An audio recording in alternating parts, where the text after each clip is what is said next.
ለምን እንደታገተ ባላወቀ መንገድ ለሶስት ሰው ተይዞ እየተደበደበ ነበረ። አንዳንድ ጊዜ ትልቅ ሰዎች ናቸው የምትሉት ባልገዛቸው ምላሳቸው ትንሽ ሆነው ሲገኙ በጣም ያሳዝናል። እንግዲህ በራሱ በተናገረው ቃል ላይ ነው እነሱም እጅግ በጣም የተናደዱት። ምክንያቱም ራሱን ሰቅሎ እኔን ነው የምትመቱኝ እኔን ብሎ አሻፈረኝ ስል በል ጨዋታን እንጀምር ይላል አሳጋቹ ማለት ነው። ሁለቱም አንድ ላይ በመሆን እጅግ በጣም ድብደባው በከፍተኛ መንገድ ነው የደበደቡት ማለት ነው። እጅግ በጣም በሚያሳዝን ሁኔታ ነው የደበደቡት። ድብደባ ብቻ ሳይሆን በጣም ነው ያንገላቱት ውሃ እያደረጉ። ሰውዬ ደግሞ በስጋው መጠን እጅግ በጣም ወፍራም ስለሆነ ጭንቀት የሚችል አይደለም ማለት ነው። እንደዚሁም በድብድብ መሃል ላይም ራሱን ዝቅ ለማድረግ አልፈለገም ራሱን ከፍ እያደረገ ነበረ። እነሱን ደግሞ ይሄ ነገር እጅግ በጣም አናዷቸው በተደጋጋሚ እየደበደቡት ነበረ።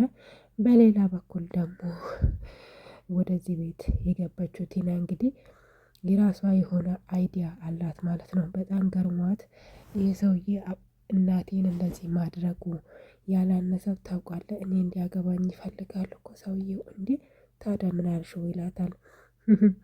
እኔማ ነገሮቹን በሙሉ እዚህ ቤት የገባሁትን ነገሮች በሙሉ ሳላስተካክልማ ከዚህ ቤት አልወጣም ትለዋለች ማለት ነው። የገዛ አባቱን ነው እንግዲህ እዚህ ጋር እያወራችው ያለችው። እንግዲህ እሱም በጣም ያሳዝናል። ሁሉም ነገር ይስተካከላል እሺ ተረጋጊ፣ ግን ራስሽን መጠበቅ አለብሽ።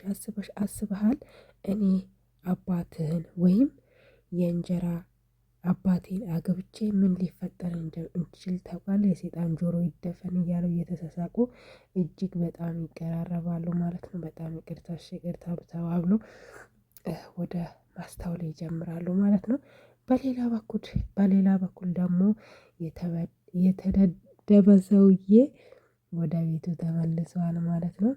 ፈጣሪው ምንድነው የተፈጠረው እያለም የቤቱ አጋዥ እየበረረች ወደ ቤታቸው ወደ ክላሱ ትገባለች። ተመለሽ ተመለሽ አልፈልግሽም ተመለሽ እያላት ነበር። ይኸውልህ የምነግርህ ነገር አለ። አንተን እንደዚህ ያስደበደበክ ወይም አንተን እንደዚህ ያስቀጠቀጠ ሰውን ማወቅ አትፈልግም? እሺ ተናገሪ ቶሎ በይና ተናገሪ ይላታል። እንደዚህ የደበደበክ ማን እንደሆነ አታምንም። ያ ቤትክ ውስጥ የገዛ ቤቴ ውስጥ አስገብታ የምታኖር ዳስፖራ ነው እንደዚህ ያደረገው ትለዋለች። ግን ዳስፖራው አይደለም ያስደበደበው ራሷ ናት ያስደበደበችው ማለት ነው። እኔ አላምንም እያለ እሷ ደግሞ እየሮጠች ትወጣና ዳስፖራ ለተባለ ሰውዬ ደግሞ ይኸውልህ አባታችን ወይም አለቃችን አንተን ሊገል ይፈልጋል ከዚህ ቤት መውጣት አለብህ። እንዴ የት ነው የምወጣው? ለምንድነው የምወጣው? ይሄ እኮ የወንድሜ ቤት ነው እያለም በመሃል ላይ በጣም ተናደዋልና ልክህን አሳያለሁ፣ አጠፋለሁ፣ ከዚህ ቤት አትወጣም አይደለ እኔን ሳታጠፋኝ አትወጣም አይደለ ይልና እየሮጠ መጥቶ እንግዳ የሆነ ዳስፖራውን አንቆ ይዞ መደበደብ ይጀምራል ማለት ነው። ፈጣሪ ትዕግስቱን ስጠኝ አባዬ ምን እያረከው ነው? ምን አደረገው? ይኸውልህ እኔን ያስደበደበኝ እሱ ነው። ኧረ እኔ ያላስደበደብኩም ምን አስቦ ነው ጋሼ? እንዴት እርሶን እንደዚህ ያደርጋል?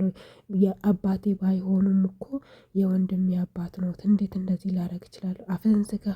አፍህን ዝጋ ሲል ደግሞ የገዛ ልጁ እንግዲህ ይኸውልህ አባዬ እኔ ብዙ ነገር ታግሼ አሁን ከመጠን በላይ ሆኗል።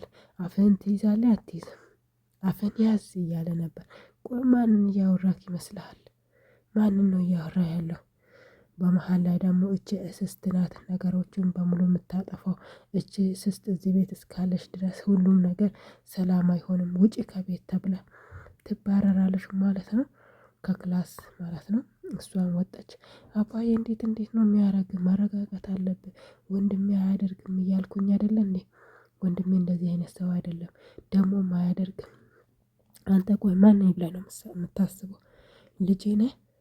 ማን ነኝ ብለህ ነው የምታስበው? ይኸውልህ እኔ እንደዚህ አይነት ነገር አላደረኩም። እንደዚህ አይነት ነገርም ላደርግም አልችልም። እንዴት ነው አባቴ ማለት እኮ ናቸው እያለው ሰውየው እንግዲህ ጥሎ ከቤት ይወጣል ማለት ነው። ጥሎ ከወጣ በኋላ ሁለቱም ወንድማማቾች ተረጋጋ በቃ አባቴ ሁሌም እንደዚህ አይነት ፀባይ አለውና ማረጋጋት አለብን ሁሉንም ነገር ለማስተካከል ብለው እያወሩ ነው። እሰራላችኋለሁ ሁላችሁንም እያንዳንዳችሁን አጠፋለሁ እያለች ነው። አንቺ እስስት እንዴት እንደዚህ አይነት ነገር ታስቢያለሽ? እንዴት እንደዚህ አይነት ነገር ስለማድረግ ታስቢያለሽ? ሰውዬን ያስደበደብሽው አንቺ ነሽ አይደለ ትላለች። በሌላ በኩል ደግሞ አባወራው እንግዲህ የምስቱን ልጅ እንደሆነች የማያውቃትን ሴት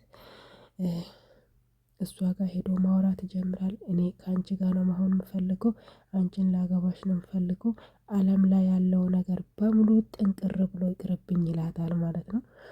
እንደዛ ከሆነ እኔ የምላቸውን ነገሮችን በሙሉ ማድረግ ትችላለህ ትለዋለች። አዎ እችላለሁ ብሎ ያቅፋታል ማለት ነው።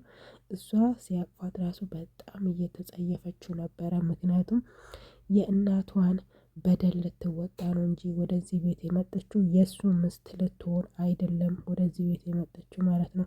እሱም ተንበርክኮ እጇን ስስም እሷ ደግሞ እጅግ በጣም እየተጸየፈች ነበረ።